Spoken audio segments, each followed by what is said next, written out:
comme vous pouvez le remarquer, je veux dire, non seulement le sujet est décalé, mais l'orateur aussi, puisque je pense que je suis le seul ici dans cette salle à porter une cravate, ce qui est assez significatif d'ailleurs du classicisme et du côté conventionnel de nos armées. Et pourtant le sujet que je vais aborder, je pense, n'est pas sans rapport avec certaines de vos préoccupations. Parce que l'enjeu majeur de ce qu'on appelle, de ce que nous appelons la numérisation de l'espace de bataille, est en réalité la maîtrise de l'information, c'est-à-dire la recherche de l'avantage sur l'adversaire grâce à une meilleure maîtrise de l'information. C'est l'objectif que poursuivent depuis maintenant 7 ans les armées françaises, et à travers un projet qui doit normalement révolutionner la conduite des opérations militaires. Alors, je voudrais vous parler, non pas en tant que spécialiste, que je ne suis pas, mes connaissances en informatique sont voisines de 0, et je dois dire que j'étais éperdu d'admiration devant la présentation qui a été faite par mon prédécesseur sur cette scène. Par contre, vous parlez en tant que responsable, ancien responsable des opérations militaires françaises et européennes, mais aussi en tant que responsable des ressources humaines, du budget et de l'équipement de nos armées. Tout a commencé le 20 mars 2003. Ce jour-là, une force américano-britannique de 100 000 hommes a envahi l'Irak et en moins d'un mois a mis en déroute une armée de 300 000 hommes, moderne et bien équipée. Donc un rapport de 1 contre 3, et le Pentagone a donné 2 explications à cette victoire éclair. Je ne parle pas de la suite, à cette victoire éclair. La première, une meilleure motivation des troupes américano-britanniques, et la deuxième, la supériorité de l'information. C'était en fait le premier exemple de ce qu'on a appelé une opération réseau centrée, en anglais s'appuyant sur les Network Enabled Capabilities. Pourtant, en réalité, cette opération s'est déroulée, la numérisation de l'espace de bataille n'a profité qu'aux Américains. Les Britanniques n'ont à aucun moment réussi à s'intégrer dans la bulle informatique créée par les armées américaines. Et c'est cette frustration britannique qui a poussé les 3 grands Européens, la France, le Royaume-Uni et l'Allemagne, à concrétiser des projets qui dormaient depuis plusieurs années dans les états-majors. Et c'est donc en 2004 que les armées françaises se sont lancées dans cette aventure de la numérisation de l'espace de bataille. Alors comment se présente le projet français en 2004 ? L'idée de base, c'est de permettre à tous les acteurs sur un théâtre d'opération, du chef, c'est-à-dire du général commandant en chef jusqu'au dernier soldat, de disposer en temps réel d'une vision commune du champ de bataille. Ce partage de l'information et son traitement automatisé doivent permettre une exploitation optimale de la connaissance. En pratique, tous les acteurs doivent disposer de moyens de communication numériques, mais il n'est pas nécessaire de modifier la composition et la structure de la force. Ce qui d'ailleurs, au passage, m'invite à souligner que ce ne sont pas des économies d'effectifs que l'on cherche à réaliser à travers la numérisation de nos capacités de contrôle du théâtre. Alors la base du système, son socle, c'est ce qu'on appelle la COP, Common Operational Picture, qui est la visualisation commune de l'espace de bataille. Ça comporte un fond de carte, des informations, fond de carte numérisé bien sûr, que vous avez ici, que vous apercevez, en bas dans ce véhicule de commandement. Ça comporte bien évidemment des informations précises sur chacune des unités AMI, jusqu'au niveau individuel pour les échelons au contact, avec chaque fois une indication de la position précise, de la posture et du potentiel logistique de chacun des éléments qu'on retrouve sur la carte. Et puis des informations connues, qui sont souvent évidemment moins nombreuses et plus sujettes à caution, sur les forces ennemies. Alors l'idéal aurait été, pour nous, de partir de zéro pour construire un système global et cohérent. Dans la pratique, en 2004, nous avions déjà un certain nombre de segments numériques réalisés et nous avions un certain nombre de projets dans les tuyaux. Pour des raisons à la fois de temps, sachant qu'il faut 10 à 15 ans pour réaliser un programme d'équipement dans les armées, et pour des questions de crédit, bien sûr, des questions financières, nous avons décidé de faire évoluer et de connecter l'ensemble de ces segments existants ou à venir et d'y rajouter des éléments de connexion pour les unités au contact. Alors en 2004, la situation était très différenciée selon les armées. La marine et l'armée de l'air avaient chacune leur COP, leur Common Operational Picture, tout simplement parce que dans les deux cas, les problèmes étaient simples à résoudre, milieu homogène, la mer ou le ciel, acteurs peu nombreux, avions ou bateaux, et surtout système d'identification individuelle pour chacun des vecteurs de combat à travers l'IFF. Le vrai problème, c'était l'armée de terre. L'armée de terre travaille dans un milieu hétérogène, souvent montagneux. Elle travaille avec des acteurs très nombreux, plusieurs milliers ou plusieurs dizaines de milliers. Elle travaille en s'appuyant sur des réseaux radio contact à faible débit et en travaillant quasiment systématiquement en phonie, c'est-à-dire à la voix. Alors pour équiper l'armée de terre et connecter les COP, les 3 COP des 3 armées, on a créé un comité de pilotage transverse réunissant des spécialistes et des responsables des 3 domaines, équipement, maintenance et entraînement. Et on a créé aussi un groupe mobile de techniciens et de tacticiens chargés de former les états-majors et les unités équipées. Le plan d'action prévoyait 3 étapes. En 2014, la totalité des éléments projetables en opération de l'armée de terre devait être équipés et entraînés, soit environ 40 000 hommes. En 2015, une COP unique devait équiper les 3 armées.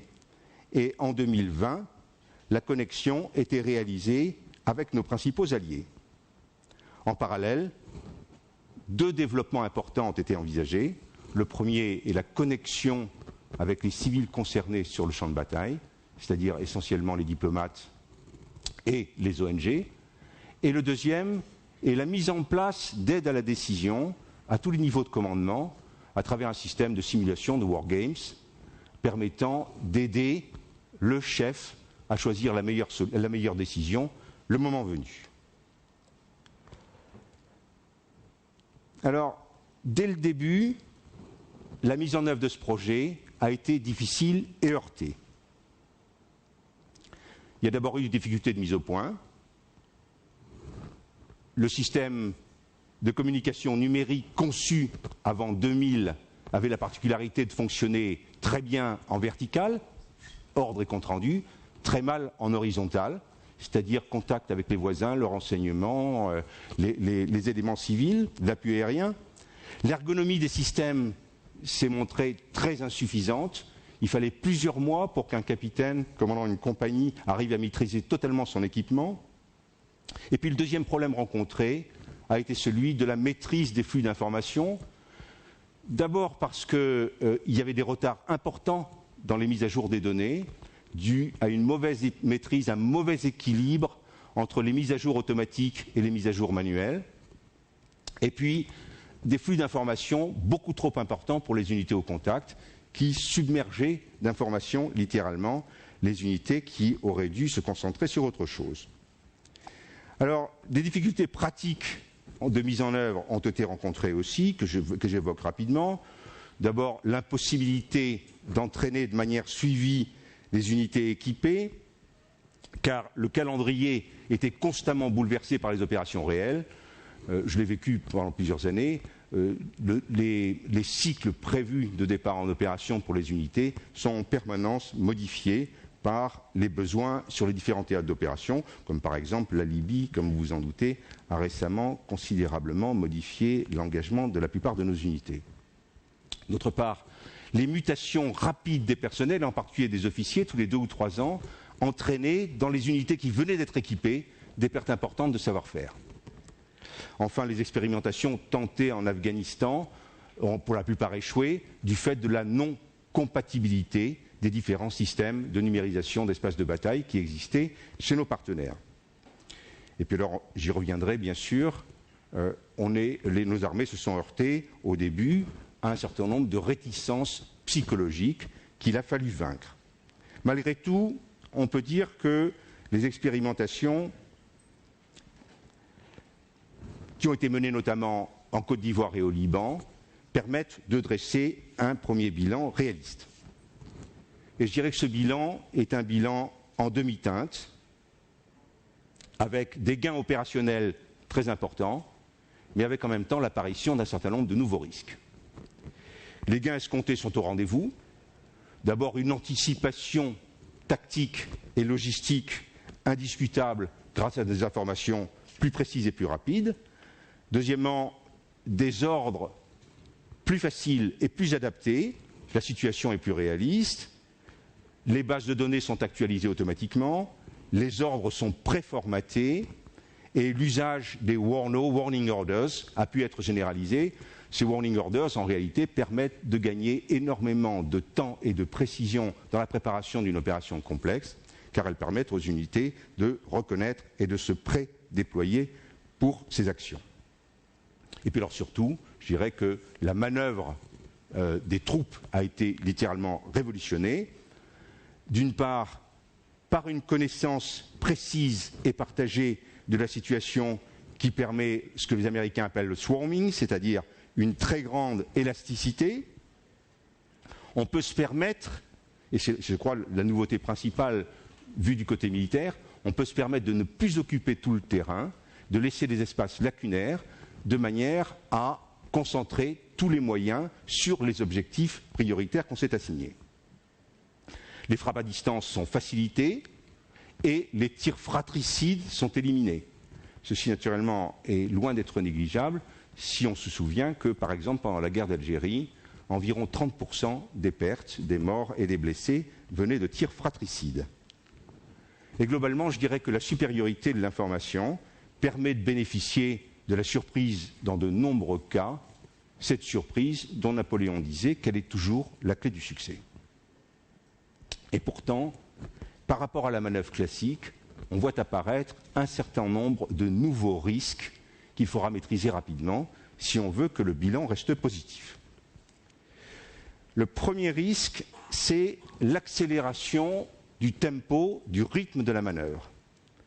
Et cette accélération, due à une meilleure maîtrise de l'ensemble des données, éprouve la résistance des hommes, la résistance physique des hommes, et complique naturellement le soutien logistique.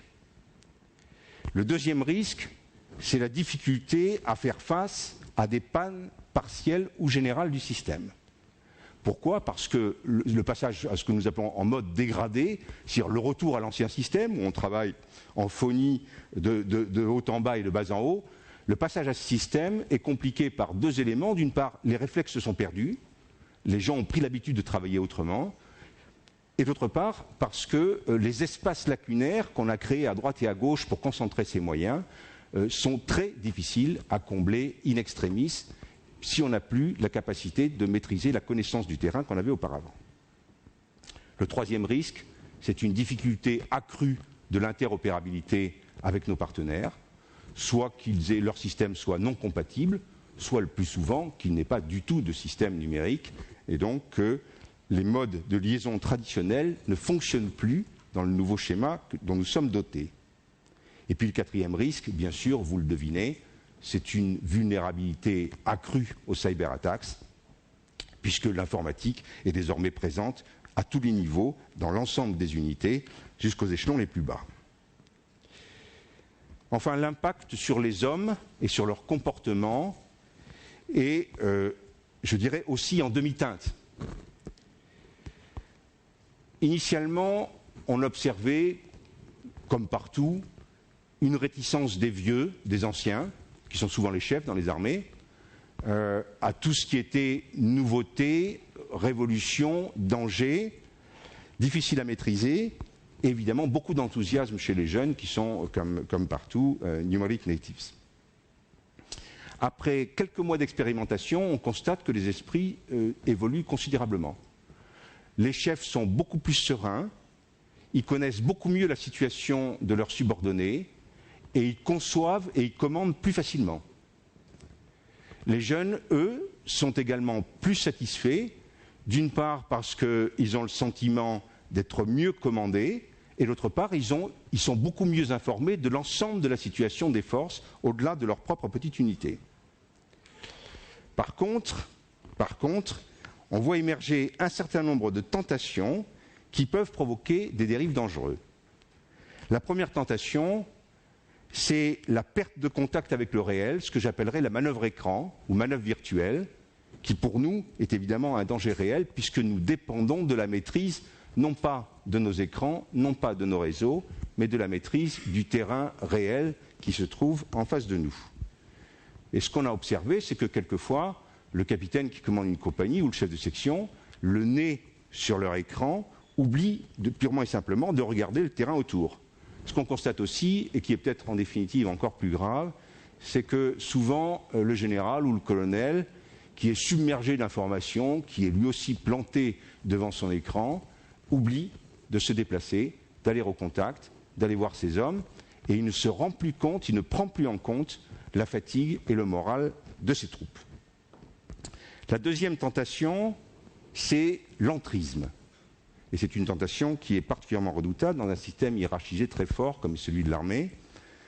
Le chef connaît la situation de ses subordonnés et il a la possibilité technique de donner des ordres directement aux subordonnés de ses subordonnés, voire même aux subordonnés des subordonnés de ses subordonnés. Le Pentagone en a un peu abusé pendant la campagne d'Irak en 2003, au point que le Marine Corps s'était cru obligé de bloquer tout accès en dessous du niveau du régiment pour éviter qu'il y ait des interférences des gestions supérieures. Alors, compte tenu de la nécessité de maintenir ces accès d'une manière globale pour pouvoir résoudre des cas d'extrême urgence ou de très grande difficulté, on se rend compte que certains des chefs ne sont pas capables de résister à la tentation permanente de rentrer dans la manœuvre de leurs subordonnés. Le résultat pratique, on le connaît et on l'a observé, c'est une grande déresponsabilisation des échelons subordonnés et la rupture d'une relation de confiance. Alors comment faire face à ces difficultés ? Eh bien, nous avons élaboré un nouveau plan d'action, je dis ils ont élaboré parce que je ne suis plus aux affaires, en 2010, premièrement pour faire évoluer les systèmes de communication et mieux gérer l'information, et ceci demande naturellement du temps et de l'argent, pour améliorer la sécurité face au risque des cyberattacks à travers d'un programme de cryptographie et de nouvelles procédures. Pour développer l'interopérabilité, nous avons engagé de nouveaux contacts avec nos différents partenaires et un exercice important franco-britannique doit se dérouler à la fin de cette année. Pour corriger les déviances ou les déviances possibles dans la conduite des opérations à travers un nouveau programme d'entraînement qui s'appuie sur des centres de simulation numérisés et un certain nombre de séminaires. 2 points en particulier sont mis en exergue dans ces séminaires. Le premier, c'est la nécessité d'introduire des temps de pause, des temps de réflexion à tous les niveaux de commandement pour rompre avec l'enchaînement mécanique accéléré des décisions qui est généré par le système numérisé. À ce propos, d'ailleurs, j'ai le souvenir, visitant à Bagram, au nord de Kaboul, en Afghanistan, le général américain, le général Eikenberry, qui commandait les forces américaines là-bas, j'ai le souvenir d'avoir remarqué qu'il avait installé une petite pièce à côté de l'open space dans lequel travaillait son état-major. Et dans cette petite pièce que j'ai aperçue par la porte ouverte, il y avait non pas la reproduction de la COP, mais il y avait des cartes en papier traditionnelles sur lesquelles il avait planté des épingles et des sigles comme on faisait autrefois dans les états-majors. Et je lui ai demandé pourquoi il avait fait ça.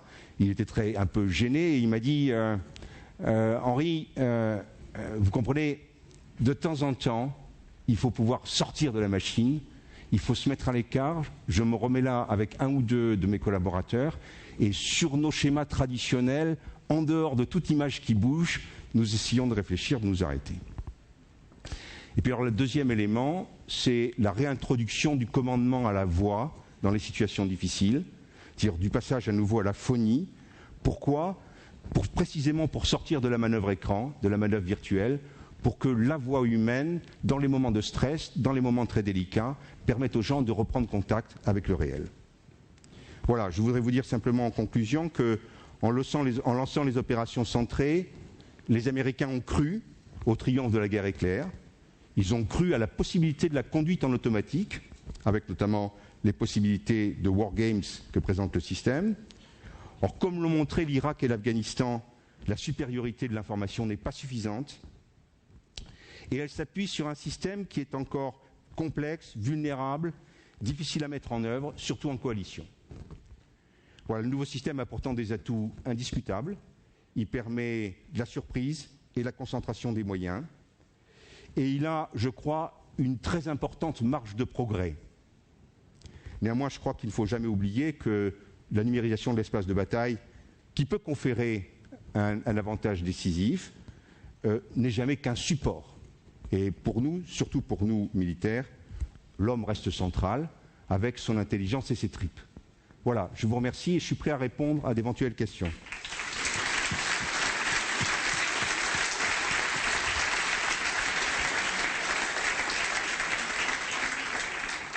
Henri, juste 5 minutes.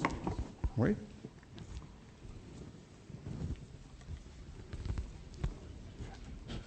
Comment vous gérez la balance avec les partenaires, enfin les alliés, je veux dire, entre le nécessaire secret qui est entre tout ça et l'interopérabilité?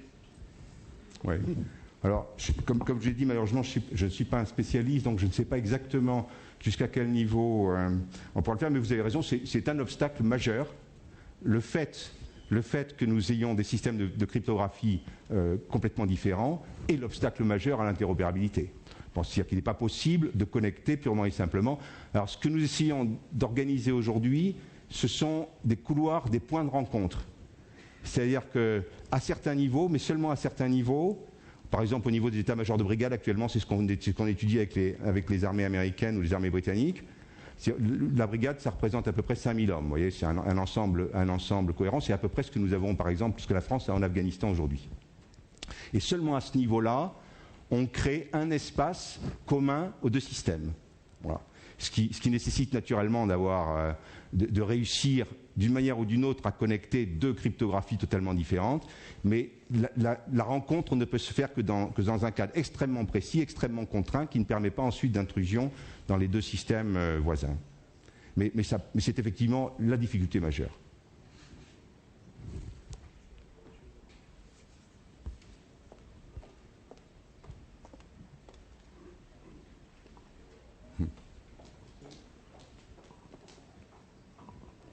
Bonjour. Je pense qu'on a tous entendu une phrase d'un major américain qui a dit que le pire ennemi de l'armée américaine, c'était PowerPoint. Vous avez vu? Qu'est-ce que vous pensez de l'abstraction de l'information avec peut-être une simplification de l'information pour les hauts fonctionnaires qui vont peut-être pas avoir la perception vraiment réelle du terrain Ouais. Alors c'est très compliqué, si vous voulez. Moi évidemment, j'appartiens à la génération du passé, c'est-à-dire que je n'ai pas été élevé dans PowerPoint. Par contre, je l'ai beaucoup subi les dernières années où j'étais responsable. J'ai le souvenir en Afghanistan, visitant nos forces spéciales dans un endroit complètement perdu, désertique, dans la région de Spin-Boldak, près de la frontière pakistanaise, d'avoir dû subir, à ma grande surprise, sous une toile de tente, à une chaleur terrifiante, une présentation PowerPoint. Bon. Ouais, mais c'était un peu surréaliste, mais c'est le système devenu prégnant partout, dans toutes les armées du monde. Mais évidemment, les champions restent quand même les Américains, vous avez raison. Ma dernière expérience était à l'OTAN, il y a 1 an et demi, où j'ai dû subir une présentation PowerPoint américaine sur la situation en Afghanistan, qui m'a donné le sentiment, je veux dire, d'une énorme masse d'informations et de réflexions confondus, inutilisables, inexploitables. Voilà, comme j'ai eu souvent l'occasion de travailler en relation avec le monde politique, j'ai pu constater que le politique, c'est totalement l'inverse. Il déteste tout ce qui est PowerPoint, il déteste tout ce qui est présentation, support informatique de manière générale. Donc tout ce qu'ils aiment, eux, c'est le discours traditionnel, comme on le fait à l'ENA. J'étais à l'ENA la semaine dernière, je leur ai fait un discours sans une image, sans rien du tout. Ils étaient très contents. Et la vérité, elle est naturellement entre les deux. Et de la même manière que l'ancien système de commandement, où tout se fait à la voix, où les gens ont les yeux en permanence fixés sur le terrain, présente des avantages. De la même manière, comme je vous le disais tout à l'heure, le fait de pouvoir disposer d'informations beaucoup plus vite, d'informations beaucoup plus précises, à travers notre nouveau, présente aussi des avantages énormes. Le problème, c'est de ne pas abuser, je pense, des tentations qui existent d'un côté comme de l'autre. D'un côté, vouloir se simplifier la vie en refusant toute forme de progrès, notamment dans le domaine informatique, en refusant en particulier tous les risques que ça comporte. Et le deuxième risque, qui est au contraire de s'immerger complètement dans un système, comme disent les Américains, technology driven, c'est-à-dire complètement bouffé petit à petit par les progrès continuels, en particulier dans le domaine de l'information, et d'en oublier ce que c'est que la responsabilité réelle, concrète du combat sur un terrain tout à fait lui aussi réel et concret, au milieu de populations qui demandent souvent la plus grande attention. Donc je crois que c'est vraiment une question d'équilibre. Oui.